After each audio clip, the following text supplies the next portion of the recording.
I've been thinking a lot about the NBA draft recently, and I really do appreciate it as a concept in the sport of basketball.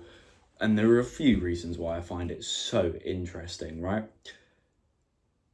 The draft works so much differently to like the way football works. And when I say football, I mean football in England. Because in England, everyone has their academy, they develop their players, they can put them into their first team, they get first dibs on everyone that comes through their academy.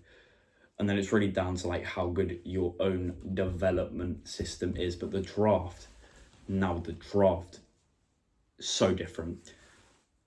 Everyone has access to the exact same talent pool.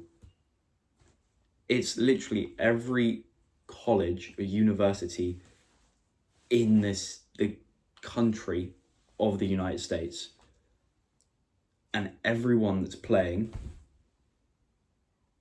in any of like the universities can be scouted by anyone. Any team can scout any prospect. So they all have the same opportunity to go and assess whether an up and coming college player is worth drafting, worth taking onto their own team for the upcoming season. And that's the first thing that I appreciate about it, is that, everyone has the same, that everyone's looking through the same talent pool. It's not like, right, these are my players. Who are of the people that I have guaranteed access to am I going to put forward to go train with the first team? No, here's everyone available to everyone. How can I scout better than everyone else to determine who is the best prospect, the best talent that I can take where my pick has landed? Which brings me into the next part, right? Is the lottery. Now, it's a bit strange of an idea that the teams that have done the worst in a season get the best odds at the first pick. And now the first pick doesn't guarantee the best player, right? But it does guarantee the choice of who you want before anyone else is taken off the board. Because obviously, look, people like Anthony Bennett have been taken first, and that went nowhere. People like Kwame Brown were taken first, and that didn't really pan out at all. So, first overall pick is not guaranteed success. Let's get that out of the way. But it does allow you to make the executive decision before anyone else of who you want, right? And that's great. But it is a strange concept that the worst teams get the best odds. Because anything you think, oh, that's just incentivizing people to be bad. But no one really wants to be the worst. And now because the lottery has changed, so that so for being the worst, the best odds are only like 15% at pick one. And that's like far from guaranteed, right? You've got less than two in five people, less than 2 in 5 teams that have ever been predicted the best odds in a specific draft since the odds got updated to like 14.6%, 15%. Less than 2 out of every 5 have got the first pick. But by statistics, I don't know if that's actually true, but statistically. So there's actually no guarantee that just because you're the worst, you get the best pick. So no one wants to be the worst. It just so happens that sometimes seasons don't pan out the way you intended for them to. And you hit a roadblock, the team ain't gelling, it's not doing well like it should be. You have a bit, and you decide, right, well, we may as well, now we've tried some stuff and it's not working, we may as well hit a reset, let's try and go get us a good pick, get us a prospect, a talent, someone new that can just push us in the right direction, push us into our future. create a new title window, and that's cool. It is. It just is cool. But the reason that it's interesting, while confusing that the worst team gets the best odds, is because it makes the league more competitive. The best team always got the first pick. They just get better and better, realistically. Imagine the OKC Thunder or the New York Knicks, because they won the championship this year. Imagine they get the first pick because they're the best. You reward the best with the best. They take AJ DeMonster, they get better, making them harder to beat. They keep winning, they keep getting the first pick. They keep just getting infinitely better until it's so hard to beat them that it becomes almost impossible. But you give teams like this season, the Wizards, I'm blanking on all teams here, like, I don't know, the Hornets, or the Jazz, the Grizzlies, they will get like lottery picks. So the top 14 picks, they will now have a chance to take someone that's going to make them better and therefore level out the competitiveness of the league, so that they can now hopefully be a better side, allowing them to compete more. Which means that the league doesn't just like stagnate. It doesn't just become like these top 2, 3, 4 teams for the entirety of history. It sort of becomes like you've got the big markets that can attract big name free agents, but then maybe the smaller markets have a chance at like building through the draft, exactly like the Thunder did. Once Kevin Durant left, once Russell Westbrook left, once Paul George had gone and so did Carmelo Anthony, they were left with not a lot. Let's be real, they just were left with not a lot. And when I first got into basketball in about 2019, they were possibly, if not the worst team in the league. Like before, whenever Shea got there, before he was traded from the Clippers, they were not a good team. Like they had, and just naming players I can remember from when I got into basketball, they had Mike Muscala, Alexander Pokusevski, I forgot whatever his name was. They had Darius Baisley. You know, the fact that I can't remember really more than 3 names, obviously I'm not a massive like basketball nerd. Like I don't sit on Basketball Reference for days.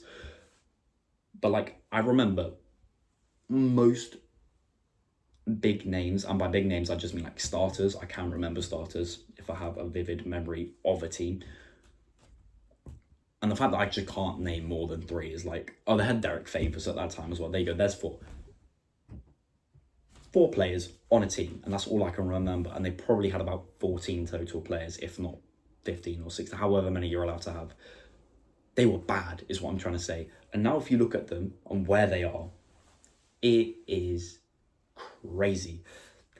Last year they won the chip. This year they're in the conference finals. Well, this year they went to the conference finals. Yes, they fell short at the hands of Wemby, but they still made it to the West finals, where arguably the West is the more competitive, stronger conference. Well, not arguably, it is the more competitive, stronger conference. And then I forgot where I was going with this. Oh yeah, and then going into this upcoming year, they are without a doubt still always title contenders. Imagine if they guaranteed got the first pick. They're going to run away with it. But because they were bad, they had this chance to develop through the draft. They traded for Shea. They trusted him to develop as a young player, which he has done beautifully. Like, he's a guaranteed bucket. Yes, there's the whole free throw thing and whatever you want to say about that. But, like, it is undeniable. Undeniable. No matter what you think of him, he is currently the best, if not the second best player in the league. And it's undeniable. And so they acquired him from the Clippers. And then they also had good lottery picks where they did the correct scouting, looked for who was good for where they were in the draft, what they could take, what best suited their needs, which was an injection of just talent. And then they got Jalen Williams. He's just good. He's just really good. Like, he is. Now, I don't watch a lot of basketball, but I know I've watched highlights and I've watched some games. He is just good. He's just a great versatile wing who can defend and get his own buckets. Then they took Chet Holmgren. At what, first? No, not first. That was Wemby's draft. Second or third, or somewhere within the top 5, they took Chet. And that anchored them as a real contender and has pushed them into this title window, which realistically, if they don't change the core or they bring in someone else, they have like this extended period that they call their title window.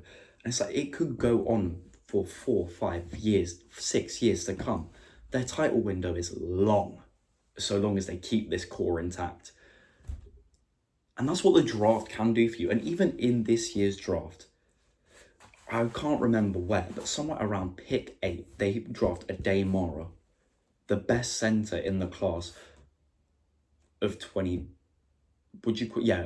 the draft class of 26. Because they have a center issue. They don't have a center. They have Chet.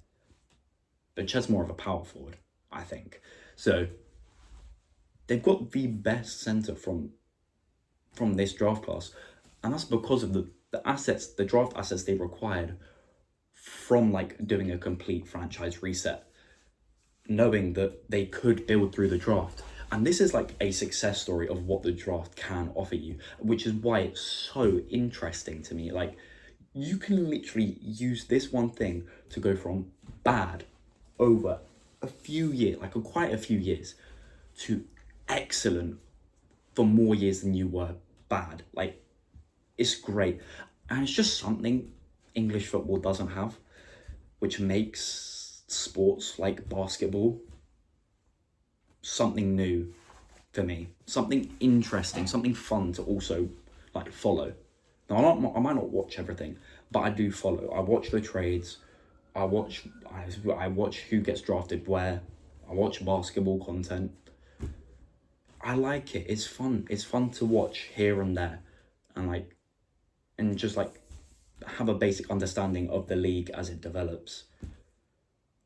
And the draft is, if not the most interesting part of basketball to me, certainly within the top most interesting things. And I just have a deep-seated appreciation for the way it works. And I know there's a lot of things about how the draft may be rigged, you know, how Dallas got the number 1 pick after trading Luka and whatnot. And that may be true. But I can't speak on that because I'm not part of the organization that works through the draft and organizes it. So I can't. It looks as if it is rigged from time to time. But even if it was, it just adds an element, like a pure element of excitement. You see, the Wizards, they got AJ DeBonster because they were bad, right? You've got the Jazz that now have Darren Peterson. You've got the Grizzlies that have Cam Boozer. If they play their cards right, in 3-4 years to come, they could be the next Oklahoma City Thunder. They could be the next, like, possible dynasty. Because if Oklahoma City do rattle off another 2, 3 championships in the next 4 or 5 years, that's a dynasty. Like, you can't deny it. That would be like 3 or 4 out of 7 championships in a 7-year window. And that's a dynasty. Like, we can't argue that. If you're winning just below or practically at or above 50% of the championships in a specified extended period of time, you're a dynasty. Any dynasty wins a lot of championships in an extended period of time. Like Michael Jordan, right? He won 6 titles between the 1991 season to the 98 season. 1991 to 97, 98. That is 8 years. He won 6 titles in 8 years. And one of those years, he was absent playing baseball. So in 7 years in the NBA, 8 years in total time, the Bulls won 6 rings. 75%. Now that's a dynasty. And so if you can achieve even just like 40% to 60% of the titles in like a 6+ year span, that's a dynasty. And the Oklahoma City Thunder, they showed everyone how you can use the draft to achieve that. And boy, does the draft create some interesting storylines too.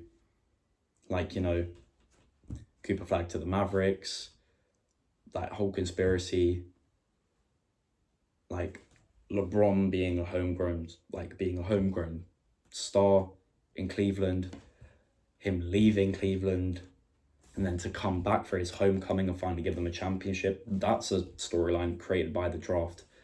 Cleveland being bad enough to get the first pick, to take the best prospect basketball has ever seen from high school and let him play in his hometown team, or the closest team to home. What a storyline. What more could you ask for? Maybe you could have asked for him to win a championship in the first stint before he left, but he did come back and he did win you that, and like it almost meant more because he left to go win, and he was like, right, I'm coming back to do it for you now. And it's those storylines created by the draft, mixed in with the fact that everyone has the same opportunity to scout everyone,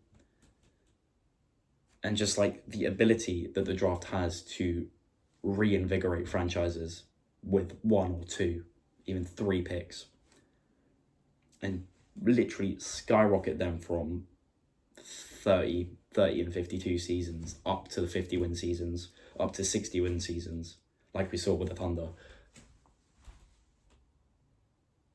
And that's just what I've been thinking about, really. It's just the draft in the NBA and just how much I appreciate it and I love it.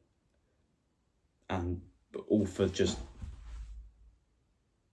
the excitement it brings basketball and the way it keeps the competitiveness on a decent level in the league. But yeah, that's really it. That's all I had to say. Let me know your thoughts on the draft as well. If you managed to stay through this 17-minute ramble of me on about the NBA draft, let me know your opinions. But that's it.